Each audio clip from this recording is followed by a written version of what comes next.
Smart School announces registrations for new admissions for class 11th and 12th. Admission open till availability of seats. Visit www.spsmartschools.com. Kashmir घाटी के शोपियां शहर में जमाखोरी और over pricing और कोविड-19 के उल्लंघनकर्ताओं के खिलाफ अभियान की अगुवाई करते हुए म्युनिसिपल कमेटी शोपियां के एग्जीक्यूटिव ऑफिसर जाहिद आजाद द्वारा अपनी टीम के साथ छापा मारा गया। टीम ने मिठाइयों की दुकानों, फल सब्जी की दुकानों, मीट और चिकन की दुकानों सहित विभिन्न खाद्य प्रतिष्ठानों का निरीक्षण किया। वहीं इस दौरान सफाई न करने, सड़े गले फल सब्जियां बेचने और फुटपाथ पर अतिक्रमण करने वाले दुकानदारों पर जुर्माना लगाया गया।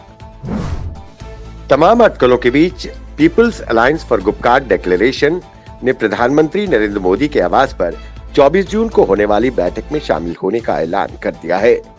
People alliance for Gupkar declaration ने वार्ता के लिए अपना एजेंडा भी स्पष्ट करते हुए कहा कि वो जम्मू कश्मीर व लद्दाख के लोगों का प्रतिनिधित्व करते हुए 5 अगस्त 2019 से पहले की संवैधानिक स्थिति की बहाली पर जोर देगा। प्रधानमंत्री मोदी की बैठक में People's alliance for Gupkar Declaration का प्रतिनिधित्व कौन करेगा, इस पर डॉक्टर फारूक अब्दुल्ला ने कहा कि वो खुद महबूबा मुफ्ती और MY तारिगामी बैठक में शामिल होंगे। People alliance for Gupkar declaration के प्रवक्ता तारिगामी ने कहा कि लोगों में ये गलत धारणा नहीं जानी चाहिए कि हम केंद्र सरकार के निर्धारित एजेंडे पर हस्ताक्षर करने जा रहे हैं। हम देखेंगे कि प्रस्ताव क्या है। अगर ये लोगों के हित में है तो हम हाँ कहेंगे, और अगर प्रस्ताव जम्मू कश्मीर के लोगों के हित में नहीं हुआ तो उसे मंजूर करने का कोई सवाल ही पैदा नहीं होता। 1971 के भारत पाकिस्तान युद्ध में शानदार जीत के 50 साल पूरे होने के उपलक्ष्य में नेशन वाइड सेलिब्रेशन के तहत भारतीय सेना की 29 RR ने स्थानीय लोगों के लिए एक पेंटिंग कंपटीशन का आयोजन किया। 3 अलग अलग आयु वर्गों में कंपटीशन में लगभग 200 के करीब बच्चों ने और लोगों ने भाग लिया। इस कार्यक्रम के दौरान प्रतिभागियों ने अभूतपूर्व पेंटिंग्स बनाई।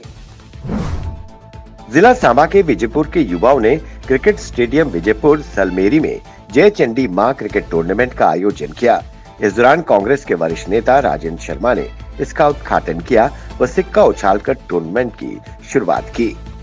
वहीं उन्होंने कहा कि खेल हमारे युवाओं के लिए बहुत आवश्यक है और फिर क्रिकेट हमारे देश का सबसे लोकप्रिय खेल है। उन्होंने कहा कि इस तरह के खेल आयोजन हमारे देश के युवाओं के लिए विभिन्न सामाजिक दुर्व्यवहार जैसे ड्रग्स और अन्य चीजों से उन्हें दूर रखते हैं। बनिहाल काजीकुंड 4 लेन टनल नौगाम के आसपास रहने वाले स्थानीय लोगों ने अपनी मांगों को लेकर विरोध प्रदर्शन किया। BDC रशीदा बेगम और सरपंचों के नेतृत्व में नौगाम थेथर गुंड के स्थानीय लोगों ने नवयुग कंस्ट्रक्शन कंपनी के खिलाफ विरोध प्रदर्शन किया। लोगों ने नौगाम और गुंड थेहर लिंक रोड को 4 लेन से कनेक्ट करने की मांग रखी। उन्होंने स्थानीय युवाओं को टनल पर सिक्योरिटी गार्ड के तौर पर भर्ती करने की मांग की। लोगों ने कहा कि कंपनी से नष्ट हुए पेयजल संसाधनों की बहाली भी की जाए। अलगर के स्थानीय लोगों ने प्रशासन पर आरोप लगाया कि ये सड़क स्थानीय लोगों के लिए एक बुरे सपने जैसा बन गई है। पहले R&B विभाग ने द्रबगाम पाखेरपोरा जंक्शन से सड़क पर पड़े पैचेस को भरने का काम शुरू किया गया था, लेकिन सड़क के ऊपरी तरफ एक नहर बह रही है जिसका पूरा रिसाव सड़क पर ही होकर गुजरता है और ये R&B वालों के लिए भी सरदर्द बन गया है। जेई इरिगेशन डिपार्टमेंट पुलवामा और तहसीलदार राजपुरा ने मौके का दौरा किया और लोगों को आश्वासन दिया कि इस मसले का शीघ्र हल निकालकर इसे ठीक कर दिया जाएगा। मां वैष्णो देवी की यात्रा को लेकर श्रद्धालुओं का जोश बरकरार है। श्रद्धालु अपने परिजनों के साथ जयकारे लगाते हुए निरंतर मां वैष्णो देवी भवन की ओर बढ़ रही है। वर्तमान में जहां कोरोना महामारी के मामलों में तेजी से कमी आ रही है, उसी को लेकर मां वैष्णो देवी की यात्रा में भी बढ़ोतरी शुरू हो गई है। वर्तमान में 7,000 से 10,000 श्रद्धालु माता वैष्णो देवी के दर्शनों के लिए रोजाना आधार शिविर कटरा पहुंच रहे हैं, जिसको लेकर माता वैष्णो देवी भवन के साथ ही आधार शिविर कटरा में श्रद्धालुओं की थोड़ी बहुत चहल पहल देखने को मिल रही है। जानकारों का मानना है कि जैसे ही सभी ट्रेनों का परिचालन आधार शिविर कटरा में एक बार फिर शुरू होगा, उसके साथ मां वैष्णो देवी यात्रा में और ज्यादा बढ़ोतरी संभव होगी।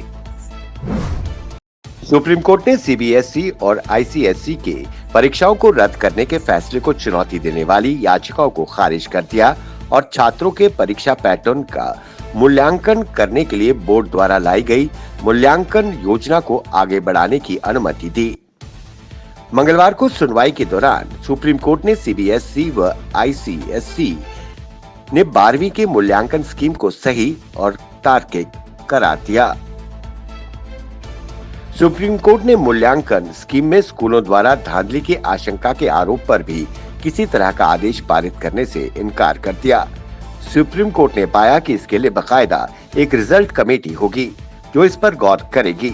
कमेटी में स्कूल ही नहीं बल्कि बाहरी सदस्य भी होंगे।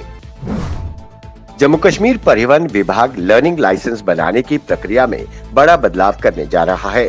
इसके तहत लर्निंग लाइसेंस बनाने के लिए ना तो आरटीओ और ना ही एआरटीओ जाना होगा और ना ही स्लॉट बुक करना होगा।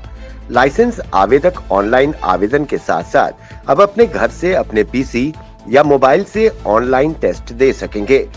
प्रशासनिक अधिकारी ने कहा कि इसमें हमें एक समस्या ये है कि अगर कोई पढ़ा लिखा नहीं है तो वो व्यक्ति लाइसेंस के लिए आवेदन करता है तो वो अंग्रेजी में टेस्ट कैसे देगा। इसके लिए मंत्रालय को लिखा है। उनकी ओर से स्पष्टीकरण आने के बाद व्यवस्था को लागू किया जाएगा।